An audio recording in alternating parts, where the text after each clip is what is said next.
Yeah, so without further ado, let's move into the staff recommendations. And Barb, I think you're going to start that one for us. I am, and I want to start by thanking the group. I noticed there's a number of people from our work group yesterday, so thank you for coming back today and for participating. This has been great. Yeah, why don't you go ahead, Chris? Next slide.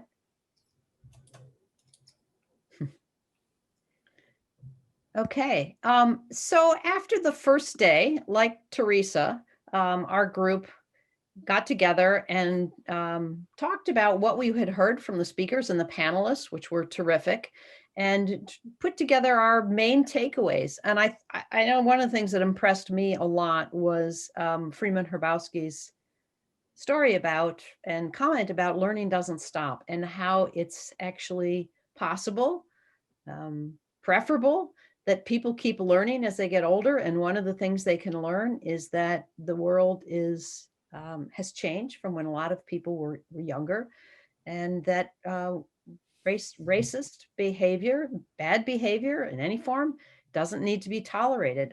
One of the things that we also heard this in the group, that people put up with things, staff in particular, put up with disrespectful behavior out of a caring for someone, a belief that people are too old to learn to do things differently. And one of the conversations that we had in the group was that it really is often families and not the resident that engage in this sort of behavior. And so this was a theme from the first day. I think, as you just heard from Teresa and the other group, recognizing implicit bias. Sometimes things are deliberate, often they're not, when people do things that are hurtful or disrespectful. And so finding ways that we can hold ourselves and hold each other accountable. It's not always easy to see it in yourself. In fact, it's usually quite difficult. So creating opportunities for people to share these observations and to do it in a way that's safe and allows people on both sides to grow. And then creating opportunities for growth. That talent needs to be recognized and nurtured. I think we heard a number of people on the first day of the conference talk about either opportunities they had had or hadn't had that really tell a story about how important it is that people in leadership positions look behind them for talent and people who are committed, and help them grow personally and professionally.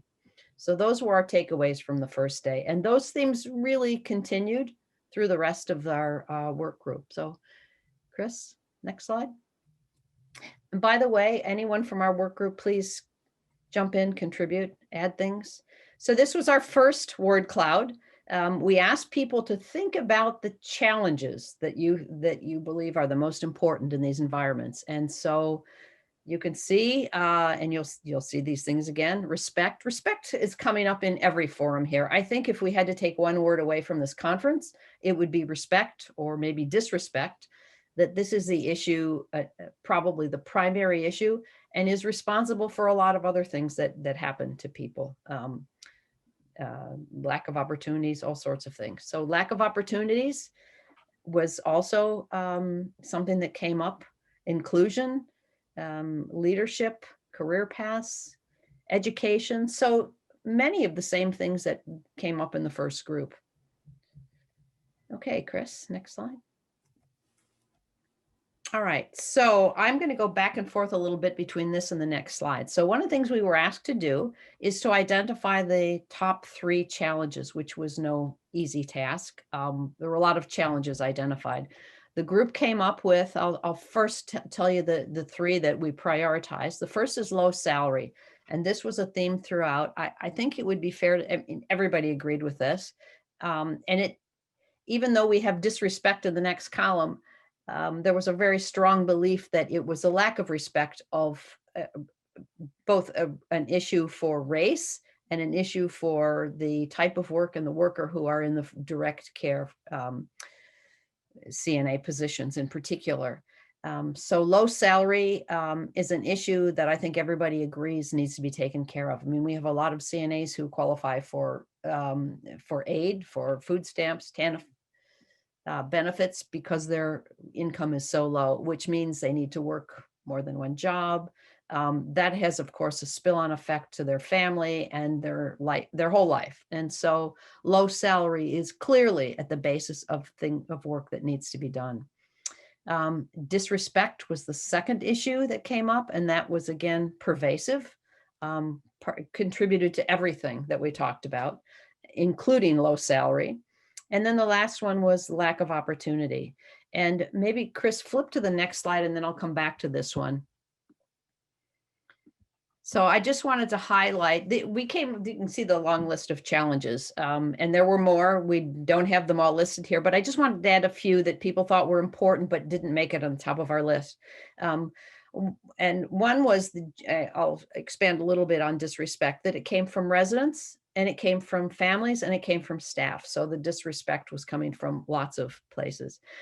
We did have some conversation about, there are other direct care staff. There are dietary staff, there are laundry staff, maybe not direct care, rehab staff, who are all in fairly low wage positions. And so we didn't really get into this, but there was some certainly acknowledgement that there are other groups here. We focus on CNAs, but there are other workers in long-term care who are equally disadvantaged.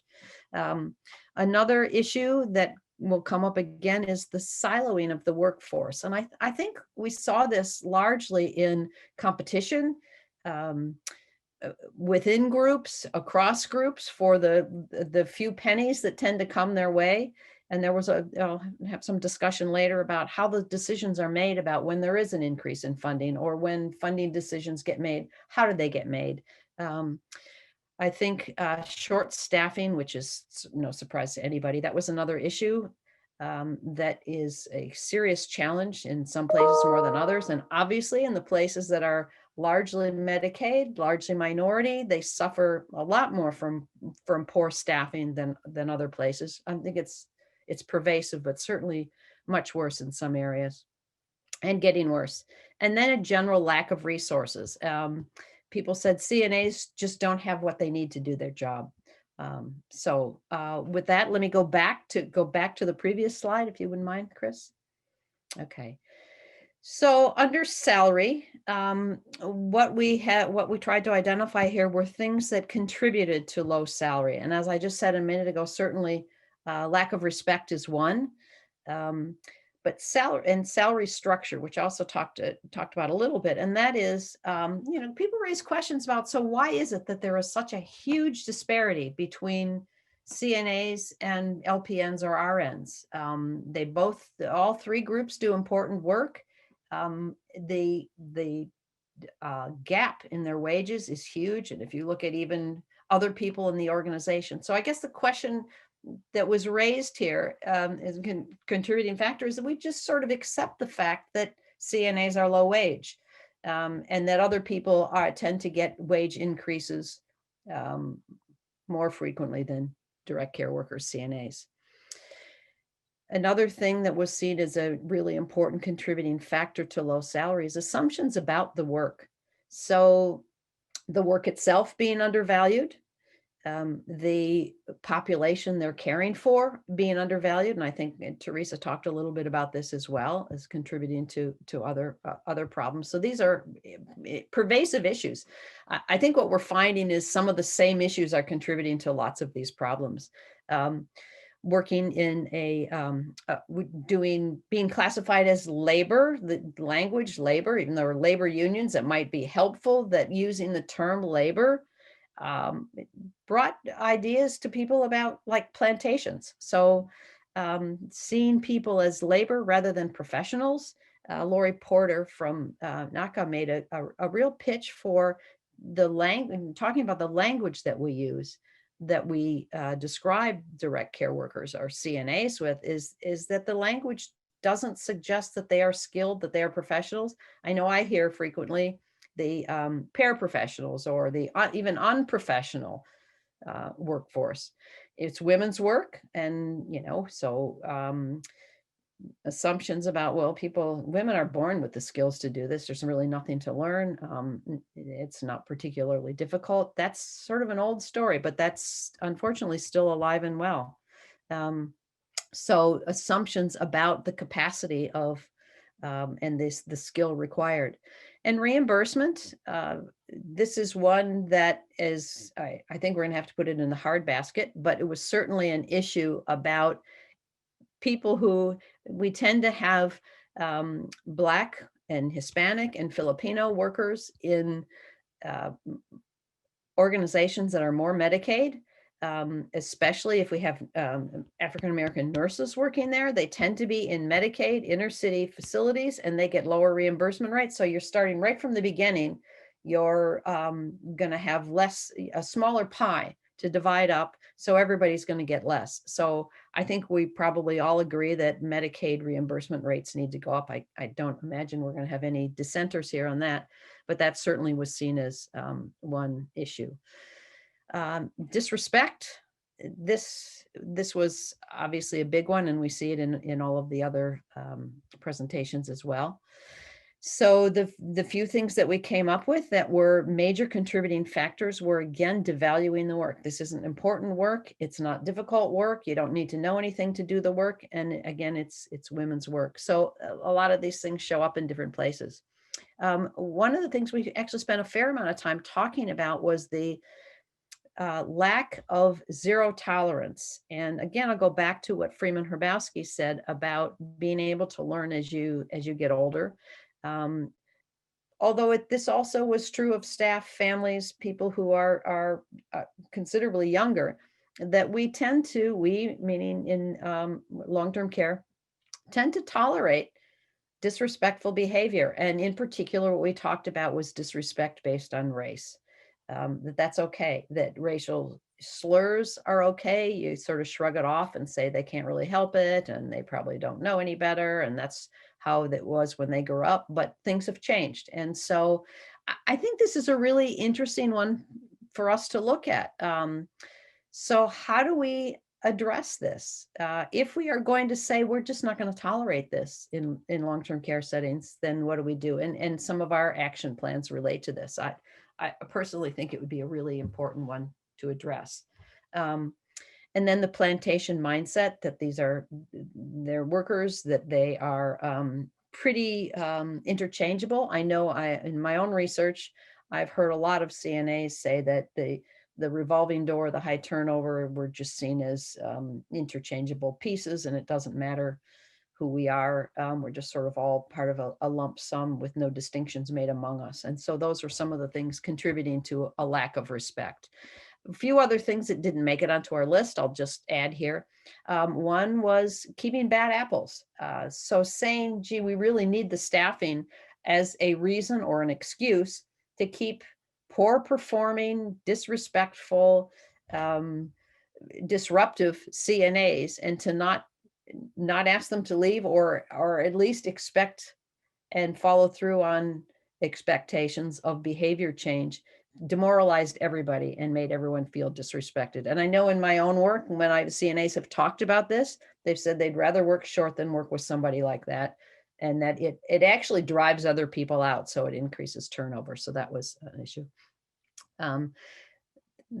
The work group members also thought that the lack of resources to adequately do the jobs was both contributed to disrespect, and it was a sign of disrespect. And another contributing factor they thought was just a general disrespect for the older population. Something else people brought up here that I think is important is a failure to see the whole person. So a lot of CNAs have pretty complicated lives.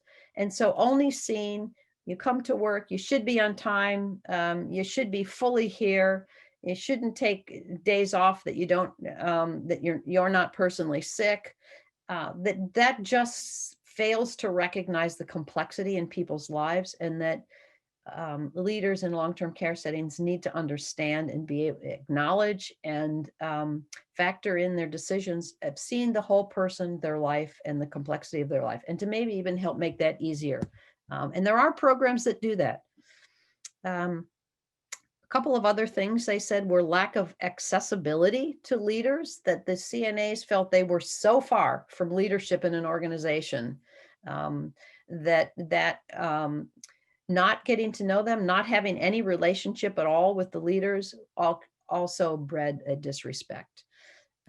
So those were some of the other things that were included in, or as contributing factors to disrespect. Lack of opportunity was the last one. And these were all three of these areas were, I think, unanimously endorsed as really important and really problematic.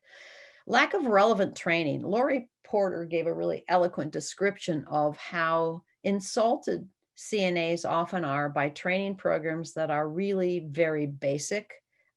I think some programs, while they try to address possible literacy and language issues, kind of dumb them down. And she was saying that there are a lot of CNAs who go out and find other kinds of access to educational programs because the ones that are developed for them, if there are any at all, are really not very relevant to their job. They're not the things that CNAs are necessarily interested in, and they find them often kind of offensive. Lack of mentoring. I know we've heard a fair amount about that, but that's also an issue. Mentoring both from people who look like them, but also mentoring from people in power positions who may not look like them, but need to recognize that there are people from every race who have significant talent, and to help them move forward in organizations. That there was very little opportunity for CNAs in particular to rise in an organization. That was really blocked. That people didn't think about CNAs as potential for advancement. And then turnover was seen as really undermining opportunity. And I think there the issue was, and I know I've heard this as well from providers, there's no point in investing in people because they're probably going to leave anyway because the turnover rate is so high. And so that, of course, it shows disrespect. It's actually quite costly. Most providers don't understand the cost of turnover. We did project once where we ended up with a total of 80 executive directors in long-term care organizations, and only 2 of them had ever calculated the cost of turnover for their organization. So that's an issue. See, a couple of other things in terms of lack of opportunity for education, that there aren't any really good career paths for CNAs. There's some ladders, but one of the challenges and the objections that a lot of CNAs have to career ladders as they are constituted currently is they say it often takes you out of direct clinical care. And a lot of CNAs want clinical ladders that actually keep them in direct contact with residents, that continue their involvement in clinical care delivery, their connection to residents, but that demonstrate advancement and promotion, and that there should be recognition, acknowledgement, and compensation for that. The other thing that was noted was that a lot of CNAs, because of life circumstances, come to these positions with less education and having had less opportunity. And so there's really an obligation to help make that up. And to, sorry, I'm getting into actions here, but there was a lot of support for finding better ways for CNAs to get education training outside of the organization. There was also some discussion about how inadequate orientation is. And just the final one I'll add here was that there is a lack of opportunity for continuing education, in particular in the long-term care part of post-acute and long-term care. That post-acute is tending to get more resources, more education, more opportunities for staff, while the long-term sections are seen as more custodial, unfortunately, and those staff don't tend to have the same kind of learning opportunities. Okay, next slide. All right. Oh, yeah, keep going. We've already looked at this one. Yeah. Okay. So contributing factors and actions. So we actually did not pull out contributing factors to salary, just looked at low salary in general. And the group decided that there were 3 actions that they thought we could take. The first one was that there are organizations out there now currently that have different configurations for staffing, have better pay for CNAs, and that one of the things they wanted us to do, and actually this is across all of these issues, is to create a work group that is comprised of the right people, people who have a stake in this, people who have some influence and can do something about it, and people who are currently engaged in and implementing new types of reimbursement for CNAs to look at how that can be done differently. So this is really about the configuration of pay and how do we do that differently. It was interesting. We had a conversation about developing a statement and endorsing an increase in pay for CNAs. And I, as part of the conversation, I was listening to people, and one of the things I was hearing is a lot of people have written white papers. I'm not sure they've gone anywhere. I think one of our biggest challenges to make sure that the right information gets to the right people who are decision makers and can make a difference here. And so I think that's one of the things that we could do as a much larger collaborative, using the data that we can collect from many places and making a case for, certainly in this climate, the impact of COVID and what's happened to direct care workers is a case that's not very difficult to make at the moment. We don't want to let this crisis go by without making some important changes.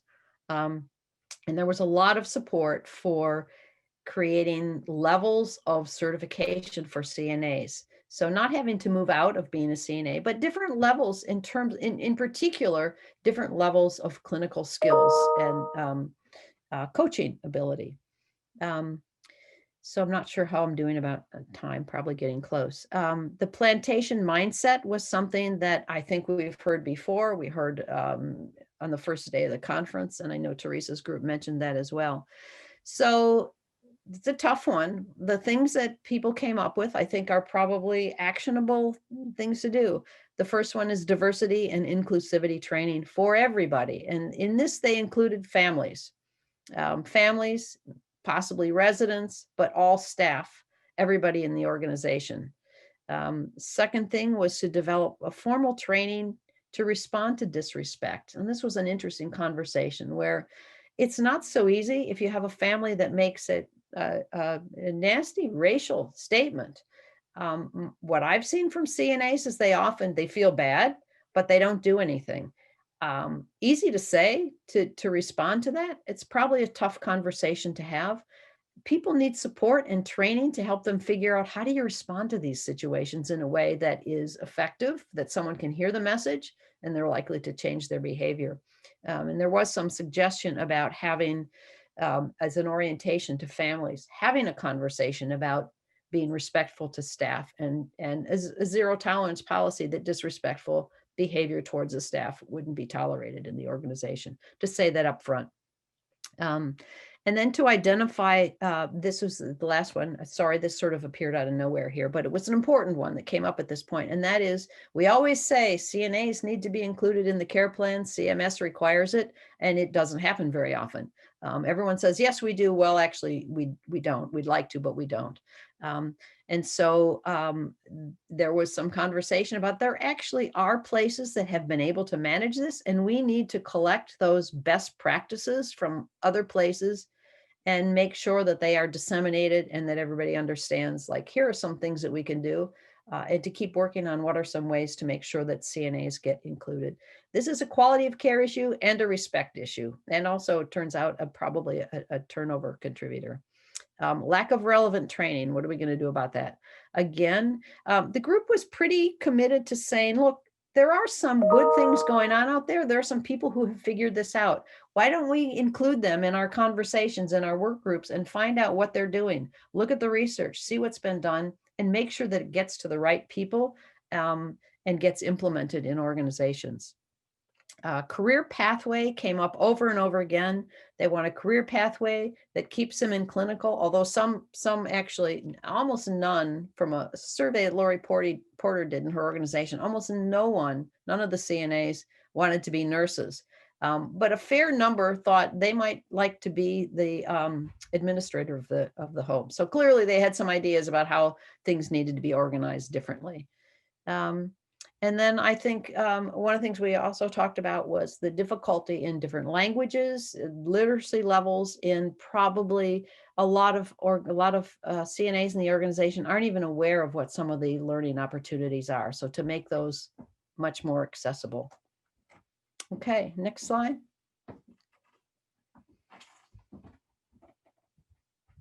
Okay, so I think I really talked about these. Are the priorities here were, first of all, let's not reinvent the wheel. Let's find out what people are doing out there that works.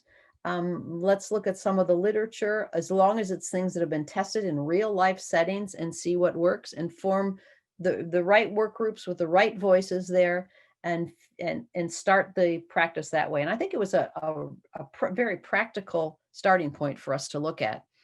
So to find the best practices and then engage the right partners. So this was really for all of the areas. So the last slide I think we have now is on partnerships. So we went through and looked at the 3 areas here, and this is just a beginning. I've actually received emails from people since then to suggest other partners here. I think some partnerships are with people, or organizations that are already doing some of the things we talk about, where we could join them. Others are things we would take the lead on.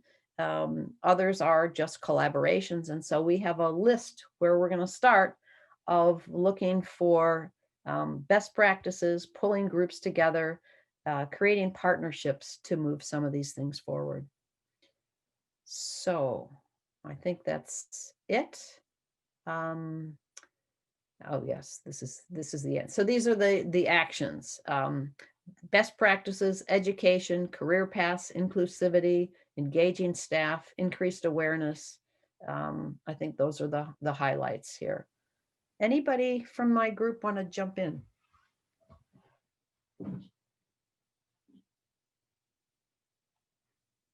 I know my group's here.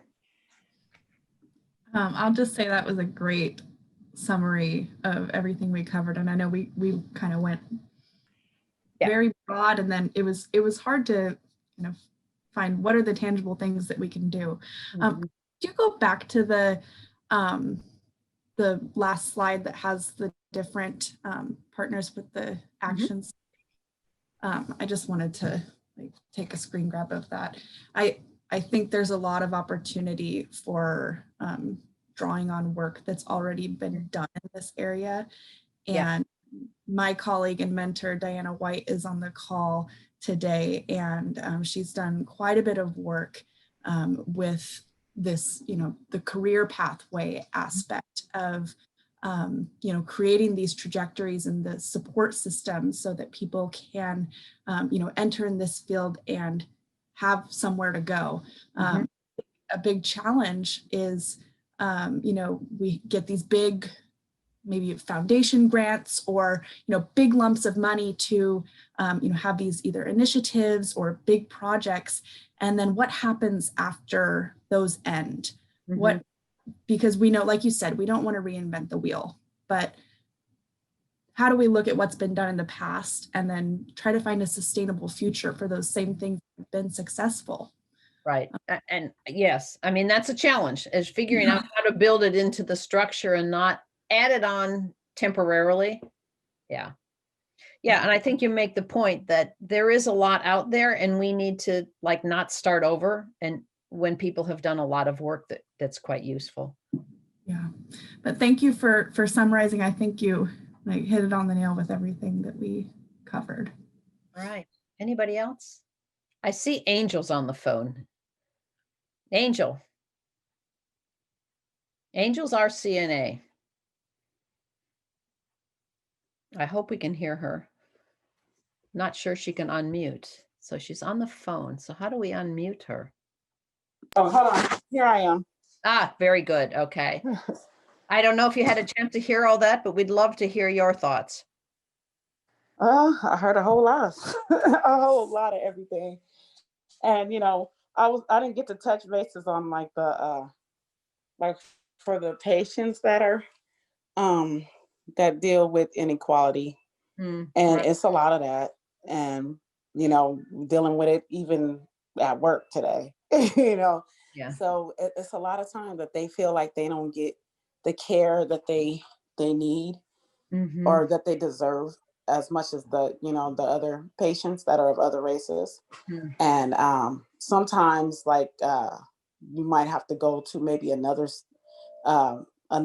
place that might, that might help them out, or to another state, you might feel like that, and you feel like you have to go somewhere else other than where you already are, Yeah. and it's just, it's just like, gets kind of frustrating for folks and stuff. And then it feels like that's the way of life, Yeah. and that's just how it is. And then, a lot of times me and, some of my coworkers that are of African American descent, we may, we have to look out for them, because a lot of times, some of our nurses and our other CNA that are other races may not. They kind of overlook them. Mhm. And we care for everybody the same, but sometimes we have to kind of look after our African American patients, our Yeah. residents. Yep. So it's like that. And Mhm. and I just wish that people wouldn't overlook the patients in their care. Yeah. Yep. So and we had like a patient with the same name, and they were like, oh, he's acting like this or that. Oh, he's okay, he'll be all right. Well, which James is that? Which one? Oh, it's not the, not that one. It's the Caucasian one. Oh, wait a minute, let me go see what he wants. Like, why Oh, wouldn't you do that with him? yeah. So that's, sometimes I feel some That's so type of way subtle. about Yeah. Yeah. it. Yeah. I know you have, yes, we have really poignant stories. Angel, what are your thoughts on the 3 areas that we picked out? The salary too low, disrespect, and not enough opportunities for CNAs. Are those, you think, the big ones? Those are the big thing, and my biggest one is the respect. That's Yeah. the biggest one. Yeah. Far as the salaries, it's just kind of what, like in the nursing, in the medical field, is like, what your degree is, Mhm. with that part of it. But the whole respect thing it's a big issue, I Mhm. think. Yeah. That keeps coming up over and over again. Yeah. Yeah. Yeah. Aretha Franklin said it right. RESPECT. Yeah. She said Find it out a what long it time means to ago. Right. me. Yeah, exactly. Right. Nothing's changed since then. Right. Yes. Oh, I see Lori's on. Unfortunately, Yeah. unfortunately, in our culture, being fairly compensated is a way of showing respect and being Yes. respected. Right. So it ties in, I Yeah. think. Yeah. Yeah. And I don't know, maybe I feel like, I mean, with the whole compensation thing, because I've gotten paid more than my other coworker, what I'm saying. So I guess I don't look at it like that, because sometimes it's like that, but then in some instances it is like that. So I haven't myself experienced it, but others might have. Thank you, Angel. You're welcome. Anyone else from our group that want to add something? I guess you don't have to be from our.